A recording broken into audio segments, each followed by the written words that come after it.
Vi er klar til at få sat gruppen i gang. Det er i pole position nummer 538, Kasper Sylov. Ved siden af ham har vi 560, Jonas Skåning.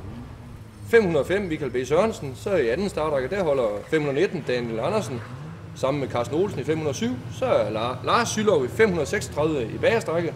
Og så har vi de to vinder fra B-finalen. Det er Allan Pedersen i 523 og 599, Dan Sønningsen. De blev 1-2 i B-finalen, og der er starten allerede gået. Ja. Det er Kasper Sylov, der har vundet de to første afdelinger, der har lagt sig sikkert i front.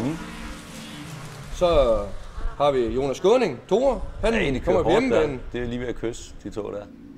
Det er simpelthen Kasper Sylov, der har lagt sig totalt i front. Trækker allerede fra de resterende. Der kommer han, Kasper. Han tager garanteret teknisk klogt alternativ. Det er jo sådan i rallycross. Er der et alternativt spor, man skal tage en valgfri omgang. Her på Næsringen, der er det hurtigere. Er det en fordel at tage det først? Er man forrest, mange af dem, der gør? Så er det en sikker fordel, fordi så har man lidt arbejdsro ude foran, når det alternative spor er hurtigere. Her på omgang senere, der er stadigvæk Kasper Sylov i front. Jonas Skåning, han presser godt på. Han kan godt tænke sig at komme op til Sjælland og vinde her på hjemmebanen. Men Kasper, han er altså bare rigtig godt kørende for tiden. Som sagt, vinder de to første EM-afdelinger. Godt på vej med mål nummer 3 her.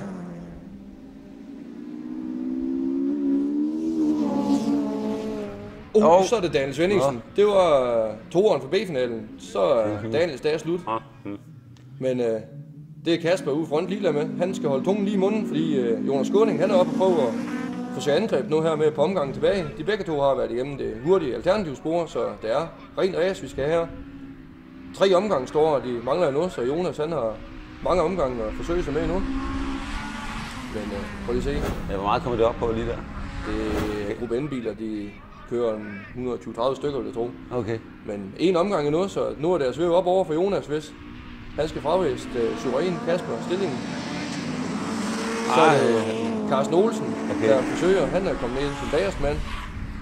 Men prøv lige at se, Jonas han forsøger godt nok både udenom og indenom. Det er bare ikke nemt at overhale her bagved. Det er alternativt den store overhandsmulighed. Han vil være kørt, tror jeg. Men der har vi de to førende. Sidste omgang. Så får vi Michael B. Sørensen, han kommer som 3'er, Daniel Erik som 4'er. Okay. Prøv at se vinderen, det bliver Kasper Sylov med 538, Jonas Skåning bliver 2'er, Michael B. Sørensen 3'er, så kan Kasper Sylov skrive 20 dejlige DM-point mere på kontoen. Så hedder det 60 til ham efter 3 afdelinger, det er altså maksimum. Ja, her har vi lige stillingen, og hvordan ser den ud, Christian? Jamen, der vil du se Kasper Sylov suverænt i front, 20 DM-point mere, så er han på 60 i alt, Jonas Skåning 2'er, Daniel Erik 3'er. Se, de ligger tæt, 2, 3, 4 ligger utroligt tæt, men Kasper Sylov, han har altså bare trukket fra i